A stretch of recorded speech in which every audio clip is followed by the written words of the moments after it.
అందరికీ ఉగాది శుభాకాంక్షలు.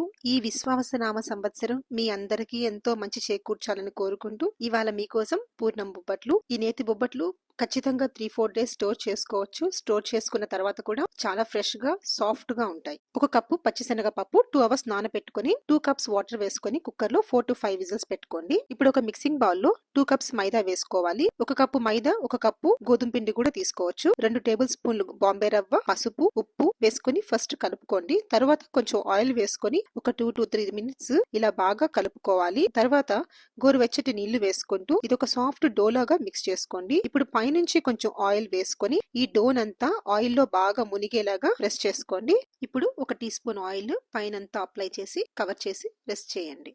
నేను కుక్కర్ 4 విజిల్స్ పెట్టాను. చాలా సాఫ్ట్ గా ఉడికింది. నాకు కొంచెం వాటర్ మిగిలింది. ఈ వాటర్ తీసేసి మెత్తగా వెనిపి పక్కన పెట్టుకోండి. ఇప్పుడు ఒక పాన్ లో ఒక కప్పు చనాదాలకి ఒక కప్పు బెల్లం వేసుకొని కరిగించుకోండి. దాంతో పాటు యాలకుల పొడి వేసుకొని ఇలా వచ్చిన తర్వాత మీరు ముద్దగా చేసి పెట్టుకున్న చనాదాలు దీంట్లో కలిపేసుకొని బాగా మిక్స్ చేయండి. ఫస్ట్ కొంచెం వాటరీగా ఉంటుంది, బట్ కొంచెం సేపు అలా కలుపుతూ ఉంటే ఇలా పాన్ నుంచి విడిపోతుంది. ఇప్పుడు మనం కొంచెం గీ అప్లై చేసి మళ్ళీ ఇలా కలుపుతూ ఉంటే ఇలా మనకి పాన్ నుంచి బాగా వచ్చేస్తుంది. ఇప్పుడు ఒక ప్లేట్ లో వేసుకొని ఇలా ఆరిన తర్వాత బాల్స్ లాగా రెడీ చేసుకొని పక్కన పెట్టుకోండి.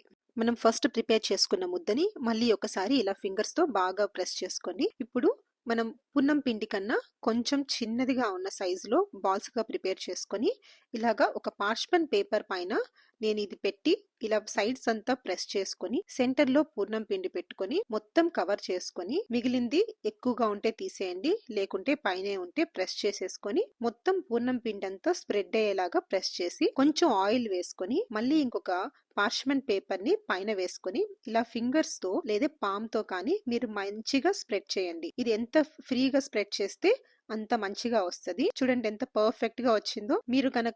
మీరు ఫింగర్స్ ని అటు ఇటు జరుపుతూ ప్రెస్ చేస్తే మీకు ముడతలు ముడతలుగా ఫామ్ అయిపోతుంది. ఒకే పొరలాగా రావాలి అంటే మీరు ఖచ్చితంగా ఒకే డైరెక్షన్స్ లో చేస్తూ ఉండండి. రెండు వైపులా గీ అప్లై చేసుకుంటూ బాగా చక్కగా కాల్చుకోండి. ఇవి మీరు ఎక్కువగా ఒకేసారి చేస్తే స్టోర్ చేసుకోవాలనుకున్నప్పుడు ఇలా వేరువేరుగా తీసి ఆరపెట్టుకొని బాగా ఆరిన తర్వాత మళ్ళీ కొంచెం గీ అప్లై చేసి ఒకదానికొకటి అంటుకోకుండా బాక్స్ లో అరేంజ్ చేసుకుంటే మీకు ఖచ్చితంగా 3-4 డేస్ హ్యాపీగా సేవ్ చేసుకోవచ్చు. ఎప్పుడైనా తినాలనిపించినప్పుడు కొంచెం మైక్రోవేవ్ చేసుకొని మళ్ళీ గీ అప్లై చేసుకొని హ్యాపీగా తినచ్చు. ఈ రెసిపీ మీకు నచ్చితే లైక్ చేయండి, షేర్ చేయండి, సబ్స్క్రైబ్